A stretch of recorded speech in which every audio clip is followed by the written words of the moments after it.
What up, though, my people? It's your friendly neighborhood Highbrarian. We back again. Oh, shit. Motherfucker. Hold up.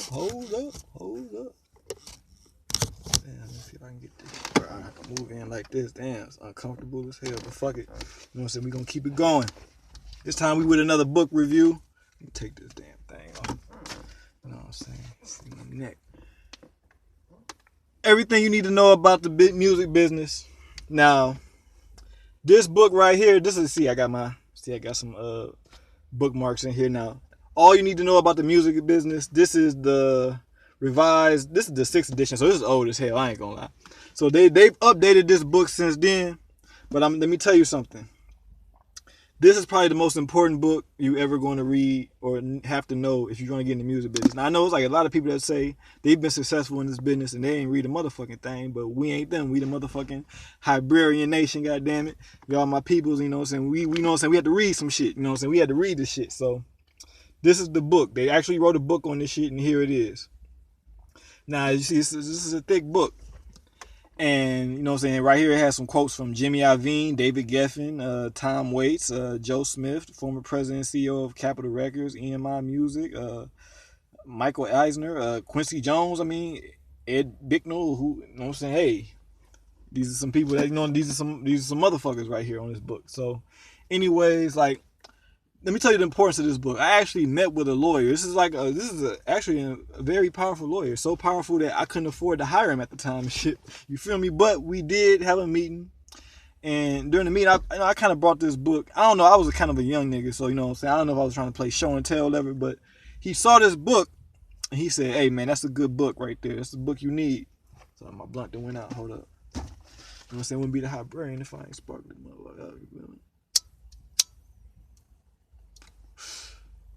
Alright, but without further ado, we're gonna get straight to it. Now, I just have a few. I'm not gonna break down the whole, because it's everything you need to know about the music business, right? And this is a tricky ass business. So the first thing is you're gonna need. You have to get your team right. I voted. Did you? So what does it say? First thing you're gonna need, the main players. Number 1, your personal manager. 2, your attorney. Your business manager. Good agency, so like some management. And groupies for number 5. Actually, yeah, you see groupies right here. Can you see that? Groupies? Yeah, take a screenshot of that groupie. Well, you don't need to necessarily know about the groupies, but this book talks about, you know what I'm saying, everything you're going to need. So, you know what I'm saying, this is chapter 2. I have bookmark right here. So it's how you pick a team. And it basically breaks down your business philosophy. This is a very detailed book. And like I said, it's some years old now. But, you know, I feel like this is just some stuff that you just can't miss out on, because I'm telling you, man, there's a lot of artists who wish they had this book before they signed that contract. I've read, you know, I grew up on the Source magazine, XXL. So many artists who wish they never signed these deals. Oh man, let's get into it, man. The royalties. This book breaks down your royalties. You know what I'm saying? As a new artist, 13 to 16% of PPD. Let's see what PPD is. Got to go to page 69. You know what I'm saying? No, none of that freaky shit. Page 69. Published price to dealers. And BPD is basic price to dealers. So it's like a royalty. It's like the artist royalty is a percentage of a wholesale price. The companies also call this price the published price to dealers, or sometimes base price to dealers. Each royalty percentage is known as a point. So if you have 10% of a royalty, you have 10 points. You feel me? So it breaks down that as a new artist, you get 13 to 16%. Mid-level, you get about 15 to 17%. And a superstar gets 18 to 20% or more. Royalties, it has in parentheses, royalties over 20% are rare. You know what I'm saying? At this level, with an enormous amount of clout, you can make sometimes make an off-center deal like a joint venture. Right, so if you got a lot of leverage, you have a lot of clout, you can actually get a joint venture. That's how you look at Cash Money and No Limit. Why were they able to get such good deals? Because they was doing independent numbers.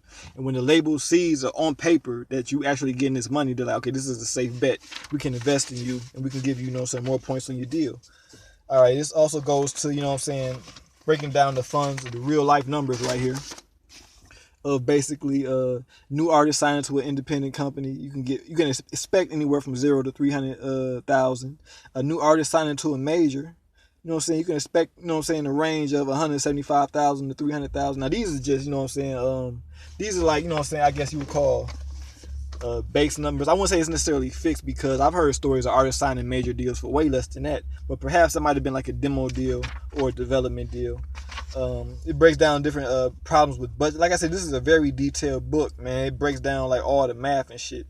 Now, I did want to read a chapter about this pay or play thing because to me it talks about how a lot of artists get trapped in these deals and the label might quote unquote shelf them or whatever. So listen to this. Did you know that most record deals don't require the company to make a record? This is not only true for new artists, but also for mid-level and even superstars. Almost all contracts contain a provision whereby the company, instead of recording the album, can merely pay the artist a sum of money equal to, and it has in parentheses in the first draft of their agreement, minimum union scale for an album, so they're going to pay you the bare minimum, or, after negotiating, in quotations or parentheses, the difference between the recording fund and the cost of the last album, or a pre-negotiated set fee. This is called a pay-for-play provision, meaning, as the name implies, that the record company has the option to either allow you to play your music or pay you off. So if the label don't want to deal with you no more, they'll just, you know what I'm saying, basically just pay you to go away or just pay you out the rest of your contract. Listen to this right here. It says, apart from beating them up for the most pay-for-play money, be sure that, they're talking to you as the artist, once they pay you off, the deal is over. Now, this shouldn't be hard to get, but it isn't in any form agreement, and without it, the company could hold on to you without making records.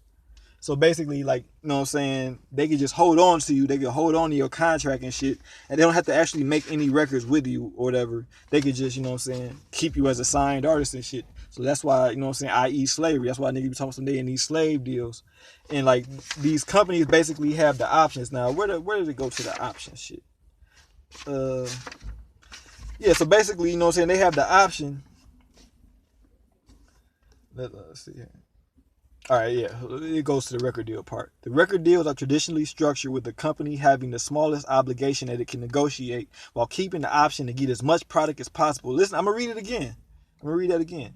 Record deals are traditionally structured with the company having the smallest obligation that it can negotiate, so they're going to lowball you while keeping the option to get as much product as possible. For example, a company may commit to record one album of an artist and have the option to require an additional 4 or 5 albums, each one at the company's election. Albums to which the company is committed are called firm albums. The others are called option albums. So when you sign that deal, you might just think you signing for one album, but they got the option to get 4 or 5 albums about your ass, depending on how good you do. You feel me? And, you know, they just break down basically how you're going to be in debt right here. You know what I'm saying? How you could sell records and still own the label money and shit. Like, because the way these deals set up, they be cross-collateralized. Now, what that means is, let's say they give you an advance and shit on your first album, and your first album doesn't recoup. But, you know what I'm saying? Or it might make a little money, but, you know what I'm saying, you didn't make enough to really see a profit or whatever. But they want to go, let's say they exercise the option on another album. So now you owe money from the first album. Let's say you didn't recoup from the first album, but they want to do a second album on you. So they'll take that debt from the first album and roll it over to the second album on top of the debt that they actually took to make the second album. So now you not only owe for the second album, but you owe for the first album and shit. It'd be shit like that, you feel me? Like I said, these contracts be probably about as thick as this book. You know what I'm saying? Not to tell you the truth. I don't know. Maybe not. I ain't never seen no fucking record contract because I ain't never signed no fucking record deal. But, you know what I'm saying? Like, man, a good lawyer is key, man. That's the rules to this shit. That's the basic moral to the story, man. You want to get into the record business, man, it's a business first, man. Look at this book. You know what I'm saying? This shit came out years ago. Like I said, this is the 6th edition right here. And this shit might motherfucking be about, I don't know, 7, 8, 9, 10, 11, 12 years old. You know what I'm saying? Talking shit. But, like I said, man, Donald S. Passman should be required for reading for anyone planning or enduring a career in the business. Should be required reading for anyone planning or enduring a career in the biz. Rolling Stone. All you need to know about the music business. It's your friendly neighborhood Highbrarian, Lewis Automatic, signing out.